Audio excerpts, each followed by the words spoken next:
ไม่น้ำเก่าเลยไอ้น้ำเก่าเราจากหน่อยเขาสิพากันไปซูเปอร์มาร์เก็ตเนาะกับหมู่อีก2 คนเนาะเพราะว่าเรากับเจ้าพากันอยู่หันเรียบร้อยละตอนนี้เขากำลังจะออกไปเดี๋ยวคู่ว่ากันว่าก็จะสีไปเห็นอย่างไปเบิ่งกันเลยเนาะ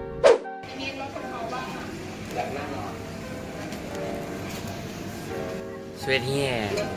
สุยังมาเล่นกันเรื่องน้ำมาดีกว่าสุเป็นบ้าสุจะกินน้ำแปลกๆเบิ่งมันน้องอยากกินน้ำแปลกๆมึงก็เลือกอันหนึ่งมาแล้วมึงก็ร้องกันตัวเดี๋ยวกูซีรีวิวให้ไหมกูบอกมึงเลือกขวดหนึ่งมาแล้วกูซีรีวิวให้วะสุกินแล้วกันเลยกูเซตคลิปรีวิวกินเลยคลิปรีวิว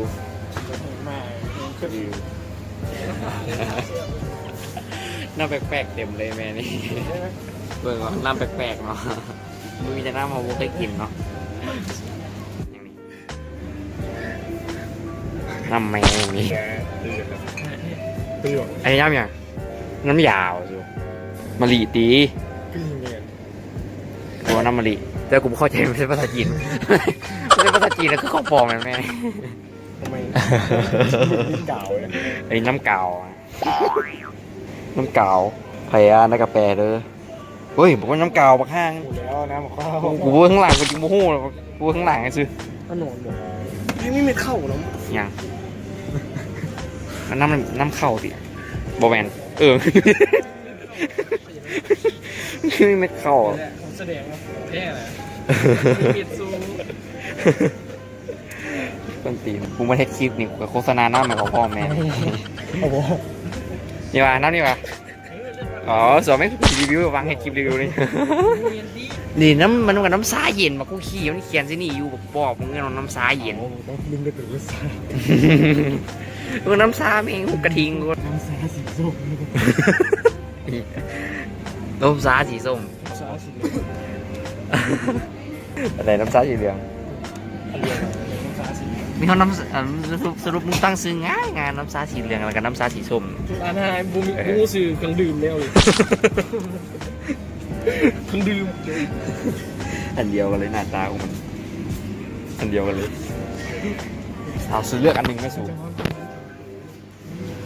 เลือกอันหนึ่ง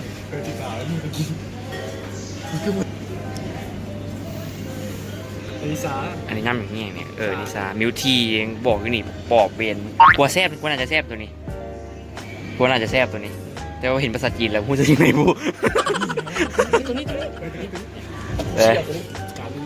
เอาก็เอาไปอีกน้อยเอาตัวนี้เด้อ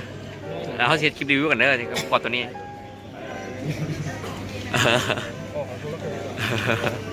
เรียบร้อยเขาจะไม่คลิปรีวิวกันมานี่โอ้ปักฮานี่มาเล่นของเขาเนาะมึงเนาะ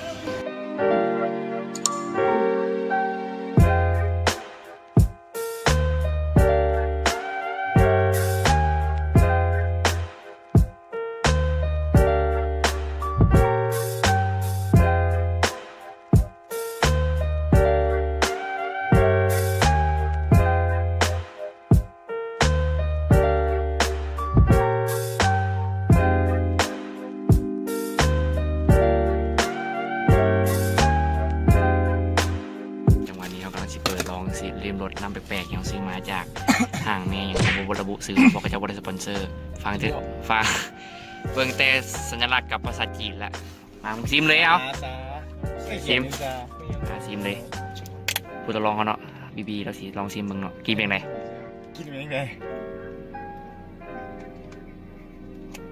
นี่ยังไงว่าข้ามูสองก็ต้องฟักเป็นยังไงวะซิมเบิ้งมันยังไงเบิ้งหอมหวานแซ่บผมเสื้อเนี่ยดีข้ามูหอมมาคิดว่าน้ำพีชกับน้ำพีชจะเขียนอยู่ทำบอกคิดว่าแซ่บว่ะกระแซ่บแบบกินเมื่อกี้นี่เลยพีชบอกเลยเวลาก็บอกแล้วมันพีชแบบมันคามูเลยนะเขาจะบอกไม่ยัดคามูไม่ออกนี่ไปเห็ดอยู่เดียวดูเลยเอาตัวเทียนมาดูเฮ้ยมึงอย่าระเบิดสู้มันจะเป็นสปอนเซอร์เขาไปเอาตัวเทียนมาดูตัวแทนเหรอคือรีวิวแล้วเนาะน้ำพีชคือคามูเลย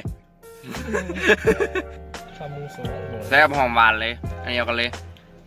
จากเหตุการณ์นี้เขาก็ได้สรุปไว้ว่าอย่าตัดสินที่หน้าปกเนาะถึงมันจะเป็นจีนกับแซ่บเพื่อกันเลย จีนเกรดเอ เดี๋ยวมันจะเป็นจีนมันก็จีนคือกันนะ อ๋อสรุปมึงกินเป็นเบิร์นบ่เบิ่งการช้อปปิ้งของมันนี่เนาะเบิร์ดไปเท่าไหร่46ตัวนี้เป็นคล้ายๆซ่ายังก็เป็นย่าเลยกาว เอาตัวกาวแล้วซื้อตัวแปลกๆตัวกาวนะ ตัวปองกาวกันโอเคเนาะเราก็ได้ริมลองรถกันไปเรียบร้อยละน้ำแปลกๆหน้าตาปูจากอ่านบ่ออก ก็คือแซ่บใช่ไหม หูแต่ว่าแซ่บเหตุการณ์นี้ก็เห็นนะว่าถึงว่ามันจะจีนแต่มันก็แซ่บเพื่อกันได้โอเคท่านเรามาจบคลิปกันเท่านี้ก่อนเจอกันใหม่อาการหน้าโอเค